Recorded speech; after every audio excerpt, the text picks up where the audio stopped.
Hello everyone, welcome back to my YouTube channel. आज हम बात करने वाले हैं कि अगर आपका काम ओमान के लिए हुआ है तो आप ओमान कितने दिन में आ सकते हैं, उसमें वीज़ा का प्रोसेस में कितना आपको टाइम लगता है। चलिए हम इस वीडियो में आपको बताते हैं कि ओमान में अगर आपका सिलेक्शन हुआ है तो आपको वीज़ा प्रोसेस में कितना टाइम लगता है न्यू गाइडलाइन के हिसाब से।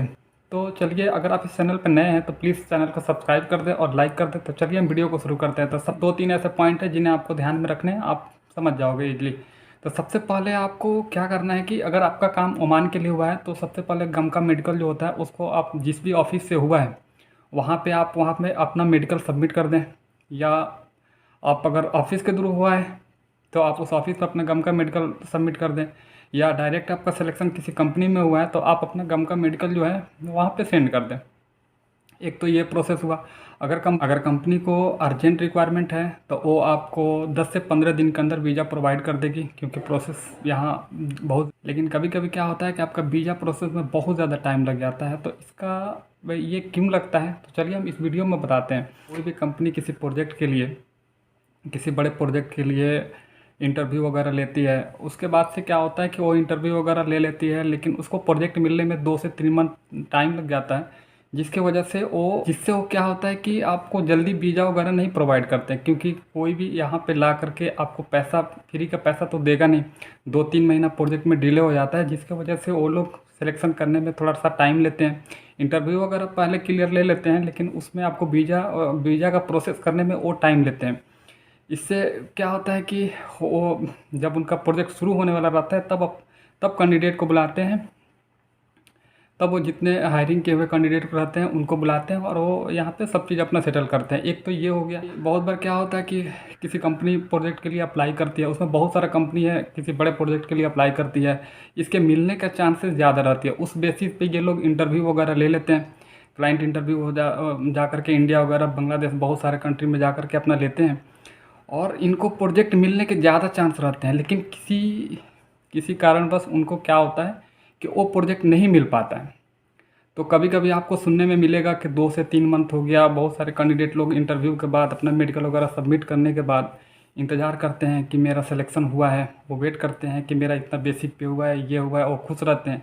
लेकिन 3 मंथ के बाद से, 2-3 मंथ के बाद से वो प्रोजेक्ट क्या होता है कि ऑफिस वाले बोलते हैं कि नहीं, वो आपका वो गेम फेल हो गया। तो बहुत सारे लोग बोलते हैं कि मेरा गेम फेल हो गया। तो एक्चुअली होता क्या है कि आपका सिलेक्शन, वो उसको प्रोजेक्ट मिलने का ज़्यादा चांस रहता है, उस बेसिस पे वो इंटरव्यू वगैरह ले लेते हैं। लेकिन लास्ट टाइम में वो प्रोजेक्ट उनको नहीं मिल पाता, जिसकी वजह से फिर वो, क्योंकि अभी एक मार्च 2023 में अभी एक मुंबई में इंटरव्यू हुआ था अल यूनी प्रोजेक्ट के लिए, सऊदी अरेबिया के लिए। तो जद्दा और 2-3 सिटी के लिए, बड़ा सिटी के लिए उसका काम हुआ था। बहुत सारे बल्क हायरिंग वो लोग मुंबई वगैरह से किया था, उसमें बहुत सारे लोगों का सिलेक्शन हुआ था।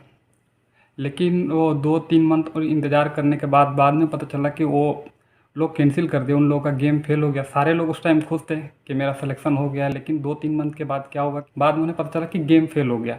तो ऐसे बहुत बार होता है कि बहुत सारे कंपनी बल्क में हायरिंग, बल्क में इंटरव्यू वगैरह ले लेती है, सब चीज़ ले लेती है, लेकिन वीज़ा वगैरह उनका नहीं हो पाता है, क्योंकि उन्हें प्रोजेक्ट नहीं मिल पाता है या कोई वजह हो जाता है, प्रोजेक्ट मिलने में डिले हो जाता है, जिसकी वजह से फिर वो प्रोजेक्ट मिलने वगैरह में डिले हो जाता है तो फिर से वो नहीं ले पाते हैं। तीसरे पॉइंट में आपको ये समझना है, किसी भी कंपनी को जब बड़ा प्रोजेक्ट मिलता है तो उसके लिए बड़ा सा एकोमोडेशन या बड़ी स्पेस, बहुत सारी चीज़ों को देखना पड़ता है अपने एम्प्लॉय के लिए, जिन्हें उन्हें तैयार करने में टाइम लग जाता है। वो इंटरव्यू वगैरह का प्रोसेस तो पहले शुरू कर देते हैं, लेकिन उनका ये सब सारी चीज़ें तैयार नहीं हो पाती है, तो उनमें 2 मंथ 3 मंथ टाइम लग जाता है। तो बहुत सारा आप देखेंगे कि सिलेक्शन हुआ रहता है, 3 मंथ के बाद कैंडिडेट को बुलाया जाता है, जो वेट करते हैं उन्हें मिलता है। अब बहुत बार क्या होता है कि वो कैंसिल हो जाता है, तो लोग 2 मंथ के बाद छोड़ देते हैं, फिर दूसरा ट्राई करते हैं। और ओमान में भी न्यू गाइडलाइन के हिसाब से अभी वीज़ा प्रोसेस का ये है कि अगर आप किसी भी ओमान के अंदर किसी भी ऑर्गेनाइजेशन में काम कर रहे हैं, अगर आप अपना वीज़ा कंप्लीट नहीं कर रहे हैं तो वीज़ा में भी बहुत ज़्यादा इशू होता है। क्योंकि बहुत सारी बड़ी कंपनी है जिसका रिपोर्टेशन बहुत अच्छा है, वो लोग अपना वीज़ा अप्लाई करता है तो उन्हें वीज़ा जल्दी मिल जाते हैं। जल्दी इसलिए मिल जाते हैं क्योंकि वो टाइमली सैलरी वगैरह दे देते हैं, सब चीज़ उनका गवर्नमेंट के हिसाब से सब चीज़ टाइमली रहता है, तो गवर्नमेंट उन्हें ज़्यादा दिक्कत नहीं करती है।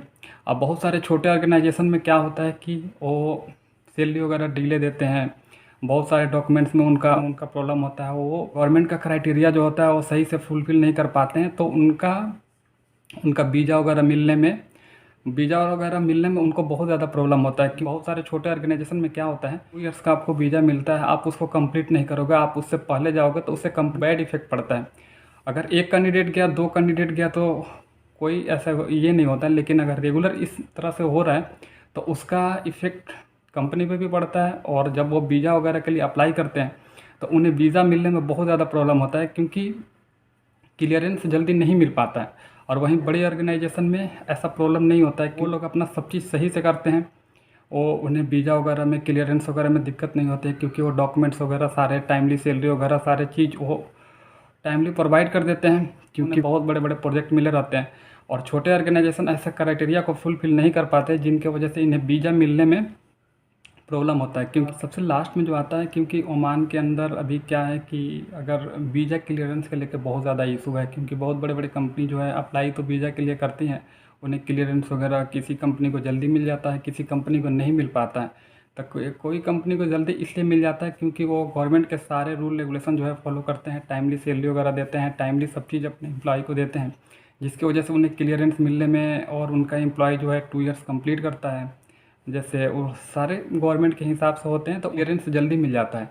लेकिन बहुत सारे छोटे ऑर्गेनाइजेशन में क्या होता है कि एम्प्लॉय अगर आपका 2 ईयर्स का वीज़ा है उससे पहले ही छोड़ देते हैं, तो उससे क्या है कि अगर रेगुलर वे पे एम्प्लॉय उसको छोड़ रहा है, उससे ऑर्गेनाइजेशन पे भी बैड इफेक्ट पड़ेगा।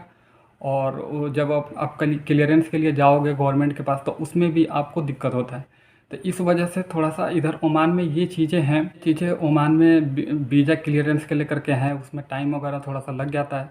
तो जब भी आप आएँ थोड़ा ये सारी चीज़ें आप देख लें। अगर आपको अर्जेंट बेस के लिए हुआ है तो आप जल्दी आ जाओगे, लेकिन अगर आप किसी अगर बड़े प्रोजेक्ट के लिए हुआ है, किसी या नए प्रोजेक्ट के लिए है, तो उसमें आपको थोड़ा सा टाइम लगता है। और लेकिन हाँ, 2-3 मंथ तक, आप 2 मंथ तक लास्टली देखें, उससे ज़्यादा आप ना देखें। उससे अगर उससे ज़्यादा टाइम लग रहा है तो आप उस अपने पासपोर्ट वगैरह को लेकर के दूसरे जगह ट्राई करें, हो सकता है इंशाल्लाह अच्छा बेहतर जॉब मिले। ओमान में एम्प्लॉयमेंट वीज़ा का ज़्यादा प्रॉब्लम नहीं होता है, क्योंकि बहुत जल्दी वीज़ा इधर मिल जाता है। लेकिन अगर हाँ, कंपनी का रेपुटेशन अच्छा हो, सब चीज़ फुलफिल हो, गवर्नमेंट के हिसाब से हो, तो इन्हें जल्दी मिल जाता है क्लियरेंस वगैरह। अदरवाइज़ थोड़ा छोटे ऑर्गेनाइजेशन में जो क्राइटेरिया को फुलफिल नहीं कर पाते हैं तो उन्हें थोड़ा ज़्यादा प्रॉब्लम होता है। आई होप ये वीडियो आपको अच्छा लगा होगा। मिलते हैं नेक्स्ट वीडियो में बहुत जल्द आप लोगों के साथ।